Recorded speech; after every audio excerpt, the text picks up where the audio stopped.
ጠዋት ከእንቅልፋችን ስንነሳ የምናደርገው ነገር ሙሉ ቀናችንን የመወሰን አቅም እንዳለው ታውቃላችሁ? ጠዋት እንደተነሳን መጀመሪያ ላይ የምናደርጋቸው ነገሮች ስሜታችንን፣ ምርታማነታችንን እና የጤናችንን ሁኔታ የመወሰን አቅም አላቸው። ብዙዎቻችን ጠዋት ላይ ሳናስበው የምንሰራቸው ጥቃቅን ስህተቶች ሙሉ ቀናችንን ሲቀሙን ይስተዋላል።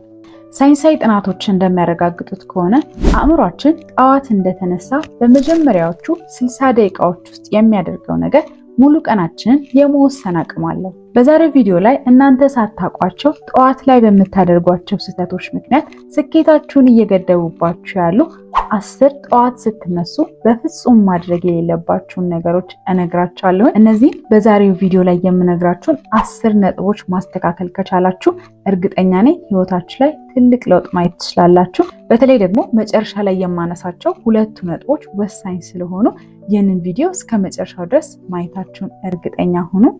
ሰላም ውድ የሮዝ ኢንስፓየር ቤተሰቦች እንዴት ናችሁ? ለማታውቁኝ እኔ ሮዛ እባላለሁ። ይህ ደግሞ ሮዝ ኢንስፓየር ነው። ለቻናሌ አዲስ የሆናችሁ ካላችሁ ደግሞ ቻናሌን ሰብስክራይብ በማድረግ ቤተሰብ ሁኑ ላለሁኝ። ዛሬ የምንነጋገረው ስለ ጠዋት ስርዓት ሳይሆን ጠዋት ላይ ስለሚደረጉ ስህተቶች ነው። ሳይንቲስቶች እንደሚሉት ከሆነ አእምሯችን ጠዋት ላይ ሲነሳ ቴታና አልፋ በሚባሉ ስቴቶች ውስጥ ያልፋል። በዚህ ሰዓት አእምሯችን ማንኛውንም መረጃ ልክ እንደ ስፖንጅ መጥቶ የመያዝ አቅም አለው። እናም በዚህ ወሳኝ ሰዓት የምናደርጋቸው ነገሮችና ለአእምሯችን የምንሰጠው መረጃ ሙሉ 24 ሰዓታችንን የመቆጣጠር አቅም አለው። ጠዋት ላይ ከእንቅልፋችን እንደተነሳን ማድረግ ከሌሉብን 10 ነገሮች ውስጥ አንደኛው ስልካችንን መክፈትና መጎርጎር ነው። አብዛኞቻችን ከእንቅልፋችን እንደነቃን ስልካችንን የመጎርጎርና ስልካችንን ማየት እንወዳለን። ጠዋት እንደተነሳን ስልካችንን መክፈትና መጎርጎር ማለት የሌሎችን ሀሳብና ጩኸትና ችግር እንዲሁም ግርግር ወደ አእምሯችን መጋበዝ ማለት ነው። ገና አይናችንን እንደገለጥን ስልካችንን ከፍተን ኢሜይላችንን የምናይ ከሆነና ስለ ስራ የምንጨነቅ ከሆነ እንዲሁም ደግሞ ቲክቶካችንን ከፍተን የማይሆኑ ነገሮችን እያየን ቀናችንን ከጀመርነው ሙሉ ቀናችን ስልካችን ላይ ባየናቸው ቪዲዮዎች ይወሰናል። አእምሯችን ጠዋት ላይ ወዲያው እንደነቃ ስስ ስለሆነ ሁሉንም መረጃ ልክ እንደ እውነት ሰብስቦ ይቀበላል። እናም ቀኑ ሙሉ አእምሯችን ሲጨናነቅና እኛ ሳናስበው ድብርት ውስጥ ገብተን እንድንውል ያደርገናል። አጋጥሟችሁ የሚያውቅ ከሆነ አንዳንድ ቀን ምክንያቱን ሳታውቁት ደብሮኛል ብላችሁ ሙሉ ቀን አዝናችሁ የምትሉበት ጊዜ ይኖራል። ይህንን ነገር ማስወገድ ከፈለጋችሁ ቢያንስ ጠዋት ከእንቅልፋችሁ እንደነቃችሁ ለ1 ሰዓት ያክል ስልካችሁን አለመጎርጎርና ከስልካችሁ ርቃችሁ መቆየትን ልመዱ። ሁለተኛ፣ ጠዋት ላይ እንድንነሳ የሞላነውን አላርም አጥፍቶ ደግሞ መተኛት። አላርማችን ሲጮህ እናጠፋውና ቆይ ለ5 ደቂቃ ልተኛ ብለን እንተኛለን። ነገር ግን እንደዚህ በምናደርግበት ሰዓት ላይ አእምሯችን አዲስ የእንቅልፍ ሳይክል ይፈጥራል። እናም ደውላችን ደግሞ ከ5 ደቂቃ ወይንም ከ10 ደቂቃ በኋላ መልሶ ሲጠራ አእምሯችን እንቅልፉን ሳይጨርስ እንደነቃ ስለሚቆጥረው ሙሉ ቀን ድካም ሲለን ይውላል። ይህ ነገር ስሊፕ ኢነርሺያ ይባላል። ቀኑ ሙሉ አእምሯችን እረፍት ያጣና የደከመ ይሆናል። ትኩረታችንን መሰብሰብ አቅቶን እንዲሁ ስንባክን እንውላለን። እናም ለምንድነው የደከመን እያለን ሙሉ ቀን ራሳችንን ስንጠይቅ እንውላለን። ስለዚህ አላርማችን በሚጮህበት ሰዓት ላይ ቆይ ለ5 ደቂቃ ቆይ ለ10 ደቂቃ ልተኛ ማለታችንን አቁመን ወዲያውኑ 3 2 1 ብለን እንነሳ። ሶስተኛ፣ ቀናችንን በውሃ ጥም መጀመር። ሌሊቱ ሙሉ ከ7 እስከ 8 ሰዓታት ድረስ ሰውነታችን ውሃ ሳያገኝ ይቆያል። ስለዚህ ጠዋት መጀመሪያ እንደተነሳን ውሃ መጠጣትን ልምዳችን እናደርግ። ጠዋት ከእንቅልፋችን ስንነሳ ራስ ምታት፣ የመነጫነጭ ስሜትና ድካም የሚለን ከሆነ ዲሃይድሬሽን ሊሆን ስለሚችል ወይንም ደግሞ ሰውነታችን ውሃ አጥቶ ሊሆን ስለሚችል ወዲያውኑ ውሃ በመጠጣት ቀናችንን እንጀምር። ጠዋት እንደተነሳን ቀናችንን በ1 ብርጭቆ ውሃ መጀመር አእምሯችን እንዲነቃቃና ሰውነታችን ሌሊቱ ሙሉ ያጣውን ውሃ እንዲያገኝ ይረዳዋል። አራተኛ፣ አልጋችንን አለማንጠፍ። ብዙ ሰዎች ይህንን ነገር እንደ ቀላልና እንደ ቀልድ ያዩታል። ነገር ግን ጠዋት እንደተነሳን አልጋችንን ማንጠፍ አእምሯችን አንድ ትልቅ ነገር እንዳሳካ ስለሚቆጥር በድል ይጀምራል። ነገር ግን ጠዋት ስንነሳ አልጋችንን እንደተዝረከረከ ትተን የምንሄድ ከሆነ አእምሯችንም እንደተዝረከረከ ይሰማዋል። የባህር ኃይል አዛዥ የነበሩት ዊሊያም ማክሬቨን እንዳሉት ከሆነ ዓለምን መቀየር ከፈለግ አልጋህን በማንጠፍ ጀምር። ይህ የመጀመሪያው ትንሽ ድል ለቀኑ ትልቅ መነቃቃትን ይሰጣል። አምስተኛ፣ ቡናን ያለ ሰዓቱ መጠጣት። ጠዋት እንደተነሳን 1 ሰዓት ላይ ቡና መጠጣት የሰውነታችንን ተፈጥሯዊ የንቃት ዑደትን ያዛባል። ጠዋት ላይ ቡናን የምንጠጣ ከሆነ ሰውነታችን በተፈጥሮ መንገድ እንዳይነቃቃ ስለሚያግደው ከሰዓት በኋላ ላይ አእምሯችን እንዲዝልና እንዲደክመን ያደርጋል። ስለዚህ ቡና መጠጣት ካለብን ቡናን መጠጣት ያለብን ከእንቅልፋችን ከነቃን ከ2 እና ከ3 ሰዓታት በኋላ ነው። 6ኛ ከእንቅልፋችን ከነቃን በኋላ ጨለማ ክፍል ውስጥ መቆየት። አእምሯችን መንጋቱን የሚረዳው ብርሃን ሲያይ ነው። ስለዚህ ከእንቅልፋችን እንደነቃን ጨለማ ክፍል ውስጥ ከመቀመጥ ይልቅ ተነስተን የፀሐይ ብርሃንን መመልከት፣ መስኮቶችን መከፋፈትና መጋረጃዎችን መከፋፈት ይኖርብናል። ጨለማ ክፍል ውስጥ የምንቆይ ከሆነ አእምሯችን ሜላቶኒን የተሰኘውን የእንቅልፍ ሆርሞን ማምረቱን ይቀጥላል። እናም ድካምና እንቅልፍ ይለናል።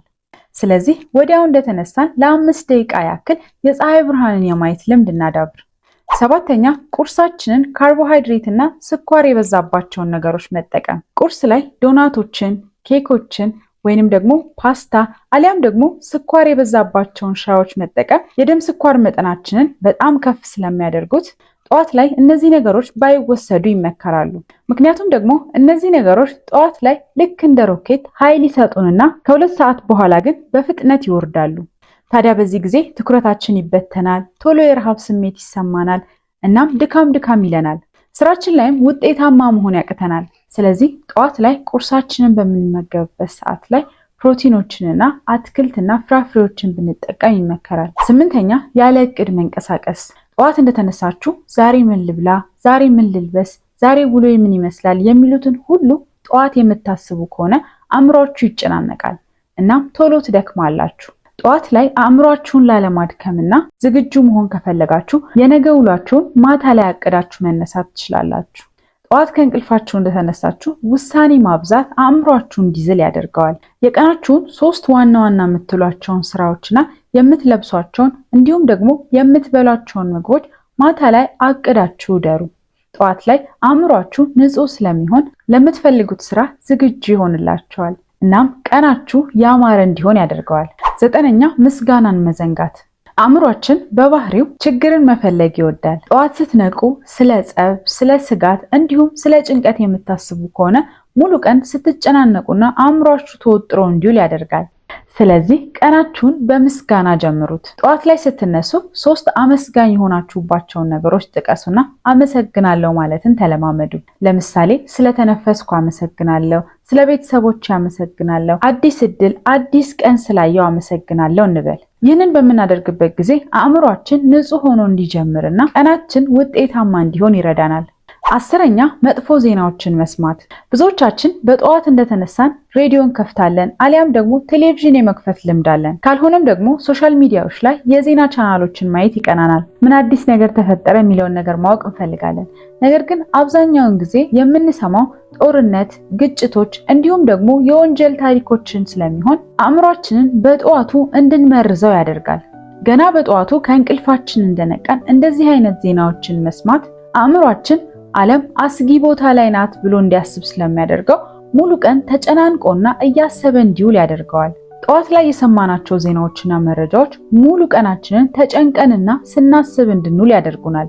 እናም ስራ ቦታችን ላይ ውጤታማ እንዳንሆንና ትኩረት ሰጥተን እንዳንሰራ ያደርገናል።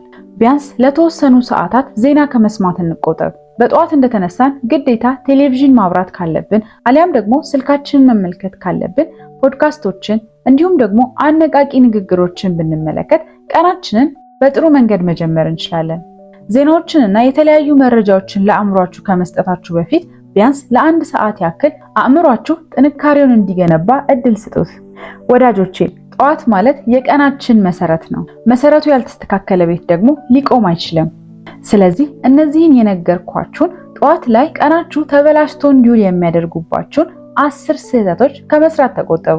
እስኪ ከነገ ጀምሮ በእነዚህ 2 ነገሮች ጀምሩ። ቢያንስ ከእንቅልፋችሁ ስትነሱ ስልካችሁን ለ30 ደቂቃ ባለመንካትና ወዲያው ጠዋት እንደተነሳችሁ ደግሞ 1 ብርጭቆ ውሃ በመጠጣት ጀምሩ።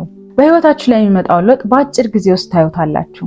የዛሬው ቪዲዮ ይህን ይመስል ነበረ። እስከ መጨረሻው ድረስ አብራችሁን ስለነበራችሁ ከልብ አመሰግናለሁ። ከ10 ነጥቦች የትኛው ተመቻችሁ? ኮሜንት ላይ አስቀምጡልኝ። ይህንን ቪዲዮ ላይክ እንዲሁም ለጓደኞቻችሁ ደግሞ ሼር አድርጉልኝ። ለዩቲዩብ ቻናሌ አዲስ የሆናችሁ ካላችሁ ደግሞ ቻናሌን ሰብስክራይብ በማድረግ ቤተሰብ ሁኑ ላለሁኝ። በሌላ ቆንጆ ቪዲዮ እስከማገኛችሁ ድረስ ቻው።